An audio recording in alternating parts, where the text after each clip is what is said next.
Welcome to In Your Neighborhood. I'm your host, Chris O'Rourke, as we continue our special series, Conversations on COVID-19. And back at the start of this all happening in March, can you believe it's been over a month? Sure seems longer than that. The school districts were really hit hard by this. They had to make extraordinarily rapid changes in just the course of days, handling thousands of children in our area and determining how they would continue with their education through the school year. So joining us today to talk about that whole process is Southern Columbia Superintendent Jim Becker. Welcome, Jim. Thank you, Chris. Well, thanks for having me. And Lewisburg High School Principal Paula Reber. Welcome, Paula. Hi, Chris. Thank you. So really quick, I want to ask you the question I've been asking everybody that we've done this segment with is, what was your reaction way back when, for you guys especially, I don't know, early March, when you kind of saw this coming, Paula? We were already kind of, obviously monitoring the situation, but then I think on Friday the 13th of all days is when things really started ramping up, and that we got wind that probably in the near future, schools would be closing. But then when Governor Wolf made the announcement, we had just dismissed. So our high school students had already left. And, that's when we found out that, school would be closed for, at that time, 2 weeks. Luckily, we had the foresight just to kind of mention to the kids as they were going out the door, hey, you might want to take your laptop and some different things just in case. Looking back to think that those might have been the last words I said to my student body this school year in the building.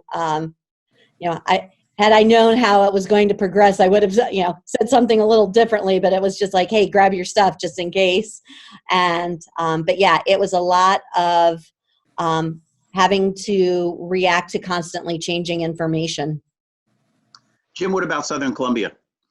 Yeah, it was kind of a shock. We had a special day that day. We had a career day in our auditorium for the high school. And so we had a lot of alumni on campus and a lot of visitors, and this was kind of bubbling up. And again, like Paula said, we were monitoring it. You would hear whispers of possible school closings, but when you got the word, it was like a punch in the gut. It's like, what do we do now? So then we just started saying, okay, this is what we're going to start doing. It was, for us, it was a little, surreal. We were, nobody's expecting it, and I don't think anyone was expecting it to last this long. The initial saying was it was 2 weeks, and we're like, okay, we can do this for 2 weeks. We can, and then we'll be back to school. But no, I don't think anybody was expecting at that time to be closed for the remainder of the school year. So what, Jim, were you able to accomplish right away as far as keeping the school kind of running sort of over that 2 week period? I'm sure there was some short-term stuff you determined right away, and then we'll talk about the longer term stuff in just a second. But what about short term? Yeah, we were again, we were waiting for information from the state, kind of what they wanted us to do. And we were one of a few area schools that applied for flexible instructional days, and we were going to use them for the winter. We have a rural area, and we do get a large number of snow days. So when that opportunity came last fall for a flexible instructional day to take the place of a snow day, we applied for it. We started planning for it. So we were in okay shape when the state said early the next week that we can use those flexible instructional days. So by Wednesday of the first week, we started our flexible instructional days. So we're able to get, of those 2 weeks, 5 days in, which we, applied for and were approved for. So we're able to start that process of the flexible instructional days. Now there was some hiccups with that because, again, students had some of their stuff, on campus, some of their, books and materials were on campus. So that Monday and Tuesday, we were scrambling to get parents in here and getting stuff to their, getting stuff to the parents and to the students so they could work during those days. So what were you able to accomplish with the flexible instruction days? Did you already have the groundwork laid for online instruction at that point? We did for grades 6 through 12, and we're 1-to-1, one computer per one student in grades 6 through 12. Grades kindergarten through 5, we had plans for packets. And we did get packets home to the kids, the younger ones, and we're able to do some online instruction. And again, we worked in the fall. We worked our non-instructional days, our Act 80 days to plan for these FID days. So we were, luckily, we were kind of, I'll say, ahead of the game. And I wouldn't know what we would have done if we would have, I do know some of the other schools were struggling, and especially those first couple of days out of school. And again, we didn't know what to expect. How serious, this virus was and how it was going to affect our community. And we just, there was a lot of unknowns.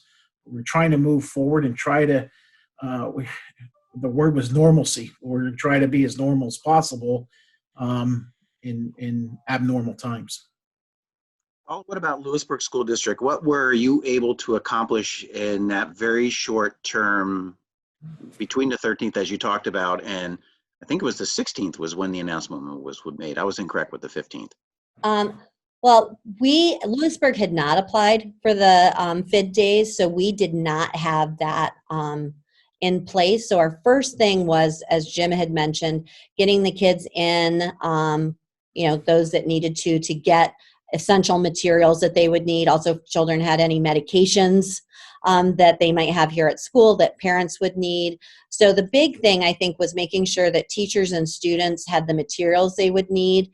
And then we do, certainly not the same thing as remote learning, but luckily most of our teachers use platforms like Google Classroom and on Moodle. So there was familiarity and comfort with those platforms, but certainly like the video chat features and things like that were a little different. So we started to have a lot of staff meetings and things remotely to plan, and teachers were starting to gather and prepare lessons. And we really, you kind of had to look at it in 3 phases. Okay, what if it's just for 2 weeks? What if it's a little bit longer? And what if it does become the rest of the year? And that was what was so challenging, is because we really, as Jim mentioned, had no idea how this would go and couldn't really make a set plan because we didn't know how long this would last. Our other priority, even before the academics, was making sure that our kids all were fed and that they had those basic needs met and that they were okay. And so right away, that was one of our first things, was getting our plan for lunches and breakfast for students, as well as students that we knew were at risk. Just our counselors and social worker and administration, we just made that effort to do some check-ins with those students really early on, that we knew that this, it's traumatic for everybody, but for certain students, given some things they were experiencing, it would just compound that. Well, you covered a lot of ground there for me, Paula. If you could real quick touch on, because you did talk about this in a way, what the district did with each extension that the governor, then he moved the line a little further down the road calendar. What were you able to accomplish then once you had a bit more of a time framework to play with there? Well, I think the states had to all produce a continuity of education plan. So at first, we were looking, if it was a short-term closure, of doing review and enrichment activities. So you weren't actually doing planned instruction where you were teaching new material. So our teachers gathered resources that could augment their instruction that had already taken place, or take those topics to an enrichment and a further level. Then when we realized we were going to be closed longer, then we implemented our planned instruction phase, which is taking our, looking at the essential content in our curriculum, and that those standards and skills that were really deemed essential, and focusing on those and how we could implement actual instruction for previously untaught material. And then, that just kind of evolved then when it was into the remainder of the school year. By that time, I think we knew that was happening, but it still didn't make it any easier when that call was made. And so then at that time, again, it was looking at how do we finish out the rest of the year? How do we do grading? How do we do things like class rank and all the ripples that come into play at the end of a school year? And likewise, how do we communicate all of this to our families and to our students and make sure they still feel a level of connection?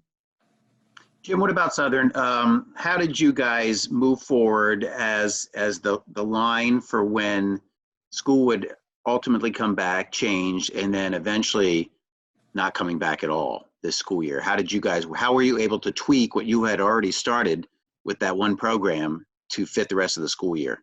We had a lot of the same conversations that Paula said, and did a lot of the same things. The good thing is, I think a lot of administrators across the area were talking by way of video conferences, Zoom, and I think that was good because we were all bouncing ideas off each other.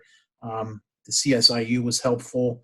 I know superintendent-wise, and I know we have principal superintendents have a group. We work together, and it's nice that we bounce ideas off each other. But we had same conversations. We kind of, once the governor said April 30th, and we started moving a little into April, we kind of knew, again, rumors, it was going to be the end of the year. So you start gearing up for what was to come. So when the governor came off with, hey, we're going to close schools for the rest of the year, we kind of knew that was going to happen. And we just continued the plan.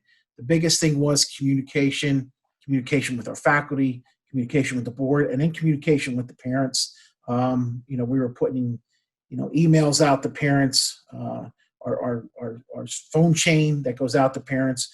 We were putting videos on Facebook Live, and we're just trying to use all kinds of mediums to get the information out to the parents of what we were doing, how we were going to do it, and again, try to alleviate some of the stress that the parents are feeling, and just make sure everybody knew what was the plan. So Jim, you already had the groundwork in place for online learning.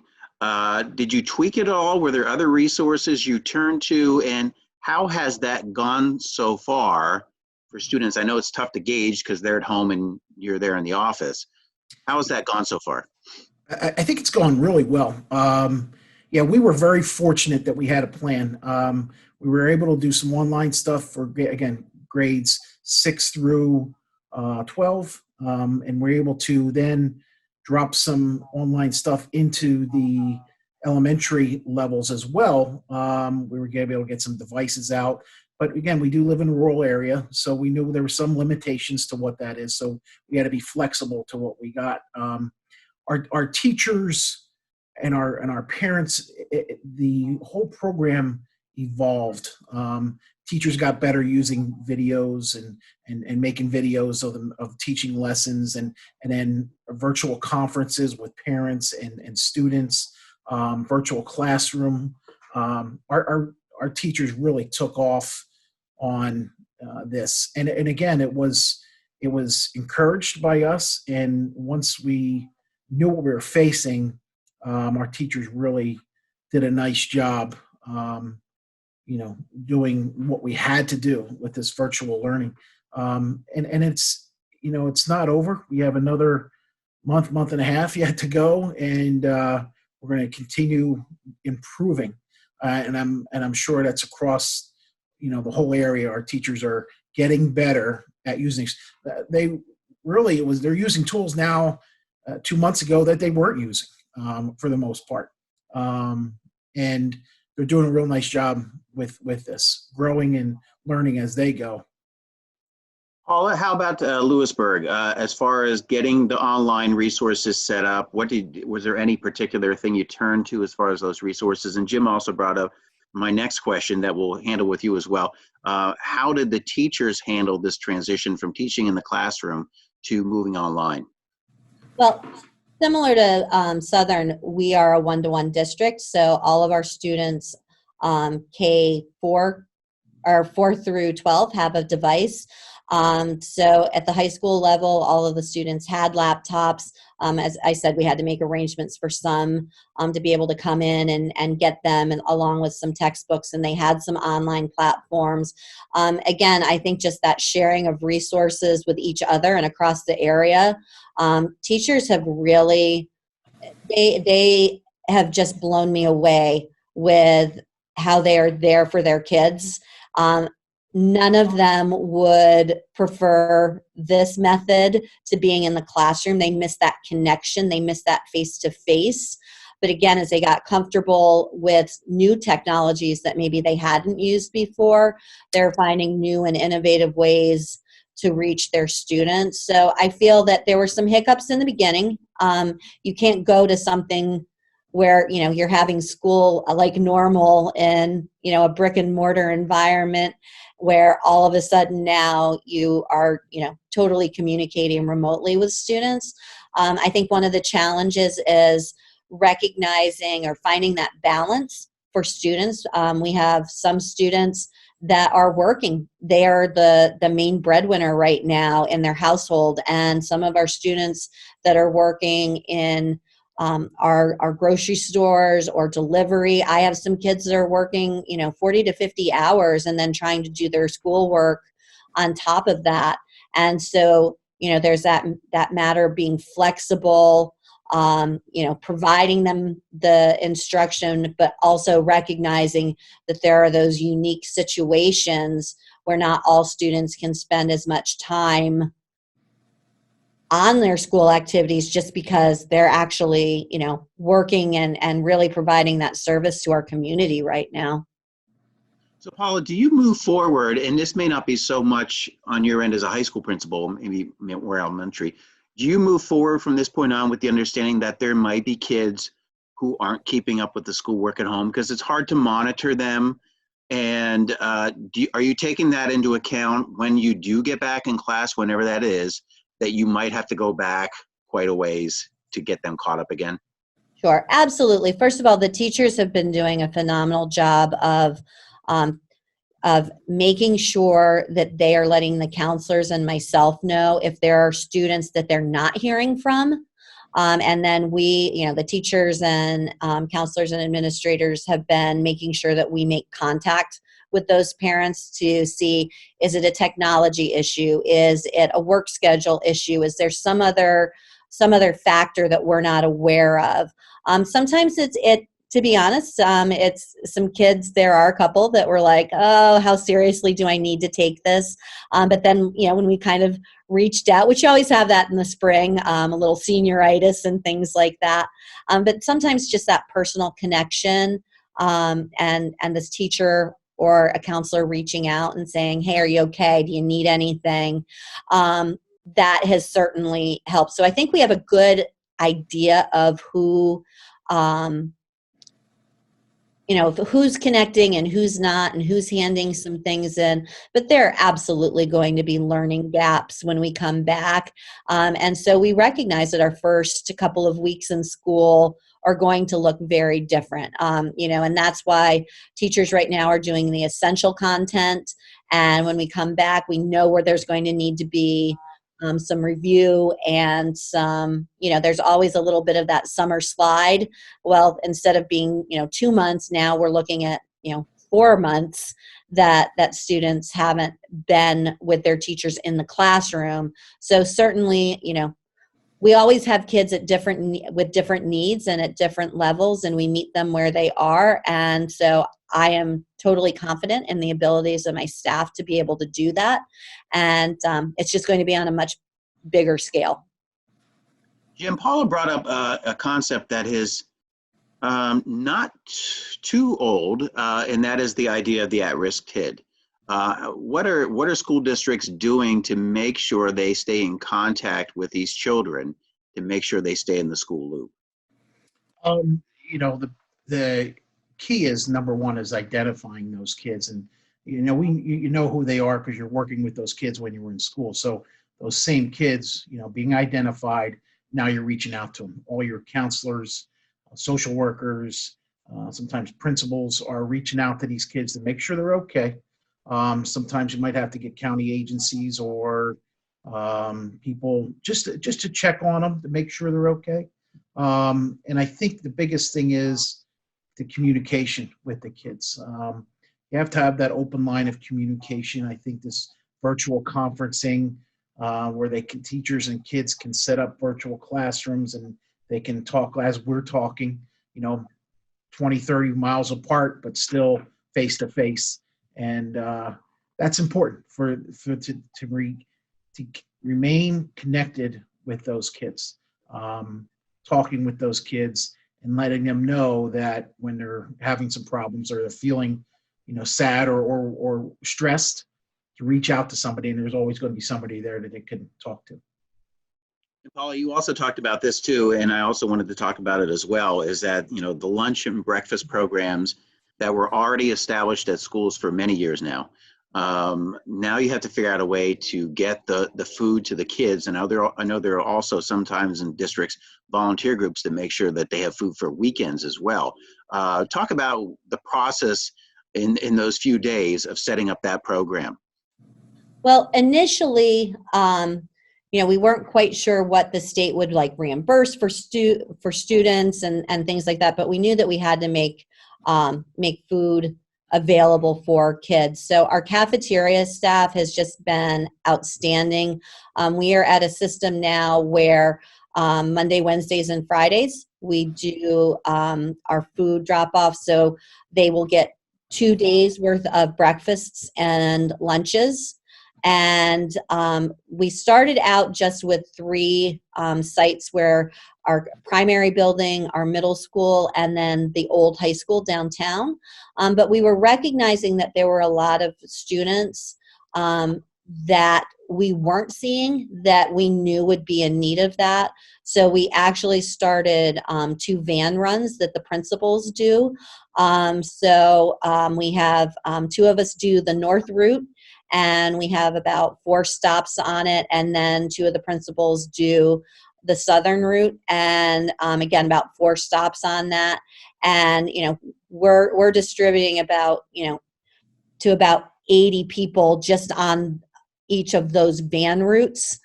So 160 people that we're servicing that way, and people are so appreciative, and every little bit helps. And our thinking was with the remote off school, it was our students, maybe, the gas to drive up and back every day was going to start to factor in and things. But I think that we really started to reach some more people when we started to do that. But I can't say enough about our cafeteria workers coming in and food service and preparing all of those meals and, bagging them up each day and, making sure that our kids' food needs are met. What's the community support been like for the district since this all started going down? Lots of groups reaching out, wanting to know how they can help. I know that Bucknell is organizing a virtual 5K where the benefits from that will benefit the food. The Green Dragon Foundation has helped, as well as just the elementary PSA. So we have a lot of support of people who want to be there and make sure our community is okay. What about in Southern Columbia District, Jim? How's the community support been? It's been strong. We've gotten a lot of support. We actually put a parent survey out on our website, and just to look for feedback to see how can we reach out a little better. And we did get a lot of good feedback. We got a lot of positive information, but we also got some things that, hey, we got to do better in this area or that area. Feedback's been good. I think everybody understands we're in this together, and we're going to try to work together. Our cafeteria people have been awesome as well. We mirror what Lewisburg's doing. We have different locations. We have 3 different locations. We have people dropping off food at individual houses, and our local, we have 2 local food banks. They've been instrumental in getting some things out too. Local Girl Scout troop donated. They had extra cookies. We gave out cookies at these 3 locations, and so it's been good, and people are still reaching out. What can we do? What can we do? So the support has been there, and I think everybody understands we're all in this together.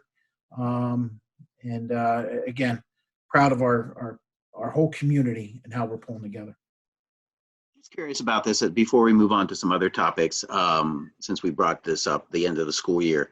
Has there been any whispers in the community or from Harrisburg, in the districts that you guys deal with, about, since the online resources are in place, if there's an all clear for this situation, either continuing the online resources through the summer and rethinking the whole idea of a summer vacation, or even getting back into the classroom once you get the all clear, even if it is during the summer?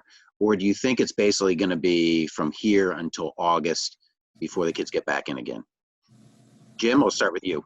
Yeah, we haven't heard too much about that, but I do think how we changed over the last 2 months will change the way we go forward. I think there'll be a lot of virtual instruction going on. But I don't think anything takes the place of that face-to-face for a lot of kids as well. There's still a lot of things up in the air. Again, there's a lot of rumors that this could last into next year, next fall. I know we're going to be prepared to come back to school next fall, and then we're also going to be prepared to have to take another break if we have to, and we'll be better then than we are now. But not a whole lot from Harrisburg. I think they're going chunks of time because, again, the unknown. And we're going to just try to follow suit of, what we have to do and move forward from there. Also, I see you're there at the office. Are you split in time between office and home, or are you pretty much there? And do you have a skeleton staff at the office there with you? Yeah, actually myself, and I think I just heard the one secretary come in that takes care of our finances and things like that. But for the most part, it's myself and Mr. Wetzel, the assistant principal. We're really the only 2 right now that are on site. Our cafeteria ladies, like I said, are on Monday, Wednesday, and Friday. And then we also have a custodian in on the days that they are there assisting with the cleanup. But yes, we're doing a combination of in building and home. For myself personally, I consider myself fortunate that I'm one of those people that can go into the building, even though it's very kind of depressing to see an empty building in April. I just have my materials and things. If it's a day that I have a lot of Zoom meetings, I tend to do those remotely from home just because I have a little bit more flexibility. And I took my desktop computer home so that I could work easily in both locations. And but yeah, so it's very minimal. We have very few staff right now. If somebody needs into the building, they contact us first to make sure that it's okay for them to come in, because we certainly want to make sure that we're keeping that social distancing. Hopefully at the end of the month that we do get upgraded to that yellow status and we can have a few more folks come in and start to prepare even just for summer cleaning and finish locker clean out and all of those types of things. But yeah, for the most part, it's an empty building except for just a very, very few of us. Yeah, when you're not in the office, you're apparently out on the road. I'm sure you didn't see that happening as part of your duties. You know what? That is honestly my favorite favorite part of the day. There was some talk first about, like, do you really want, as principals, there's so much on your plate. Are you guys really wanting to do this? And it gives us that connection to our kids. And by far, just, even if I'm having to see them 6 feet away or 3 feet away or putting a bag in a car, just to be able to connect and say hello. And, it is by far the best part of the day. What about you, Jim? You're in the office there today. Are you in there most days as well? And what kind of staff is in there with you? Yeah, we have, I'm in here most days, and we have a kind of a skeleton crew, people that can work from home. Our administrators are here for the most part, and if they can do some things virtually from home, they can do that as well. We have some custodial staffs here, or maintenance staffs here. We're following all the protocols, social distancing, wearing masks, if we're out and about, and trying to be as safe as possible. Unfortunately, we need to move on. We have things that we need to do. Our schooling. We gotta work. The grass has to be mowed, and some of the things in the building need to be fixed. So, we still need these people here, and they're vital. They're our essential workers, and we're happy that they're here, and we're thankful that they're here. We do have a number of people that are still here, and people that can work virtually from home, and we do. So, Jim, how hard has it been? Two of the biggest events of the school year are now in limbo, that being the prom. Kids love the prom, and graduation. Where does Southern stand on those two issues? Well, our stance is we want to have them. Boy, my heart breaks for the seniors. The last few months, I've been a high school principal before this position for 14 years, and the most exciting time of the year for a senior is the springtime. There's so many activities. They're finishing up their year. Like you said, prom, graduation, all those things are a sense of excitement. And now these seniors their special activities, once in a lifetime activities, are in limbo. Our plan is we want to have them. Our hope is that we can have some type of face-to-face graduation. It won't be June 2nd, but we're hoping maybe later in June, July, August, if we have to. We want to have that ceremony. We want to have the prom if we can. It's kind of a wait and see. We're not going to say no until we have to say no. Or we're not going to say we can't do it until we have to say we can't do it. So we're going to try. We're going to try to do what we can, and try to keep those special activities, those once-in-a-lifetime activities, still on the table for our kids. Paula, what about Lewisburg? Where do you guys stand with graduation, prom? And you also can comment as well about how seniors in the Lewisburg district have handled this tremendous upheaval in their life. I am so proud of the class of 2020 and how they have responded to this. Like I said, even though you could see the writing on the wall, the day that it was announced officially that we wouldn't be back in school the rest of this year, I created a letter to the seniors, and just basically told them it was okay to mourn. It was okay to be mad. It was okay to be sad. And I know a lot of people were telling them, put it in perspective in the grand scheme of things. But as you said, these are once in a lifetime memories, and they had the right to mourn those and be upset. But at the same time, they can't live in that place of darkness, and let's come up with some creative ways and together figure out how to make this as memorable as possible. As Jim said, I think the more we can make it personal and have that connection is vital. There's some things like prom we hosted actually in our building, so that would be one that's very easy to just push off and do at a later date. We used to do a senior walk through the 4 buildings, and that has grown into such a nice tradition. So we're talking about doing a senior drive or parade instead for that. graduation, we're looking at different options. I think most districts are. We really want to be able to give those diplomas to students in person and have as traditional a ceremony as possible. But there is that time factor. We also are trying to be cognizant of the fact that we have students going into the military that leave in July. We have students that we're moving that, we want to be able to have as many participate and still have it be as personal and traditional as possible. We've done the class advisors and myself and the assistant principal met with the senior class officers and put a survey together for the seniors because that's the other thing too is, we have to remember that this is their graduation and we have in our head of what it should look like, but that they also have some great ideas and that we need to be open into looking and seeing what those most important events to them are and their thoughts on it. So we actually have they created a survey for the class. We have another meeting with those officers today.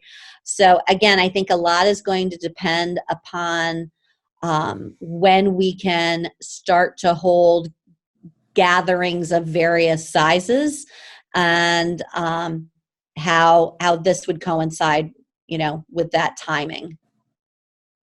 So Paula, looking forward, I don't know if there's been discussions of this. How quickly or what point in time through the summer will you need to decide whether you continue online programming for a while or whether you start to gear up to be back in the classroom again?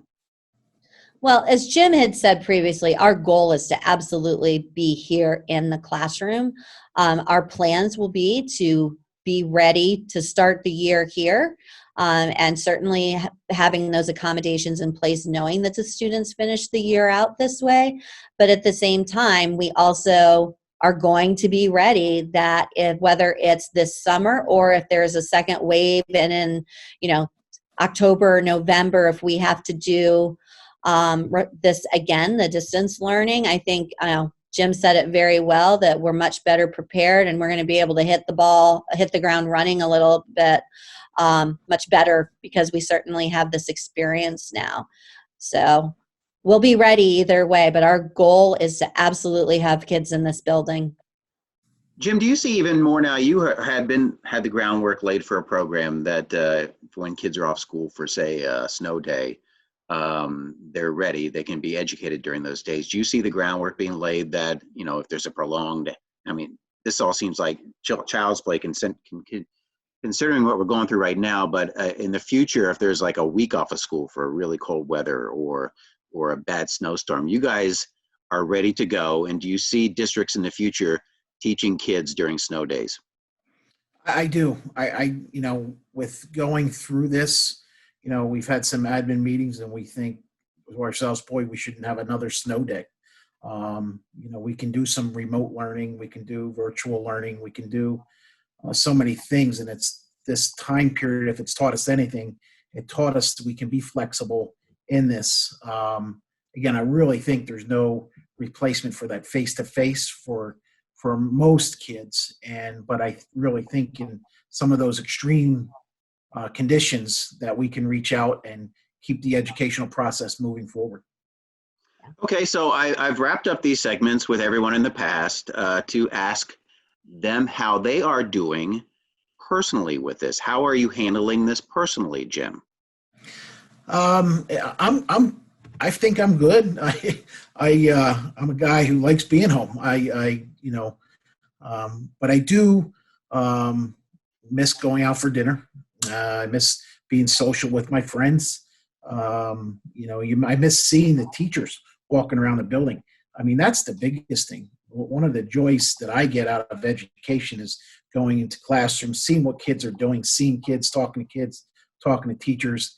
Not having that, there's definitely an empty spot in my soul for that. But again, we're hoping it's short term and we're dealing with what we have to deal with and trying to stay positive and, looking for other things to keep ourselves busy and just moving forward, waiting for this thing to break and to be able to get back to normalcy. Paula, what about you? How are you doing with this? I think overall, on a personal level, I again miss, those things that Jim had mentioned. I do have some more time to, for instance, my lawn will never look as good as it does, this spring because I have the time, to spend on it and little things, like that. This time of year is usually the absolute craziest time of year for a high school principal. You usually don't have a night that you or do not have a concert or a sporting event or a senior awards or something. It's just crazy at this time of year, and to have that come to such an abrupt halt, there's definitely a void there. More than anything, like again, as Jim said, I miss the kids. I miss, interacting with them and the staff, and as they come in the morning, greeting them. I'm usually on the L at the front, greeting kids when they come in the morning and when they leave each day, and being in classrooms and just those personal interactions with our students. And I know that that's something that the teachers really miss too, because we refer to them not as our students. You usually hear us refer to them as our kids because they are. So I think that that's the hardest part. Okay, Paula Reber, Lewisburg High School principal, thank you very much for your time today. Yes. And Jim Becker, Superintendent, Southern Columbia Area School District, thank you for your time today. Thanks for having us, Chris. Okay, and good luck moving ahead. Hopefully this, fingers crossed, will not last too much longer. And that's going to do it for this special series of In Your Neighborhood called Conversations on COVID-19. And we will see you with more of these in the future. Thank you very much. Stay safe out there.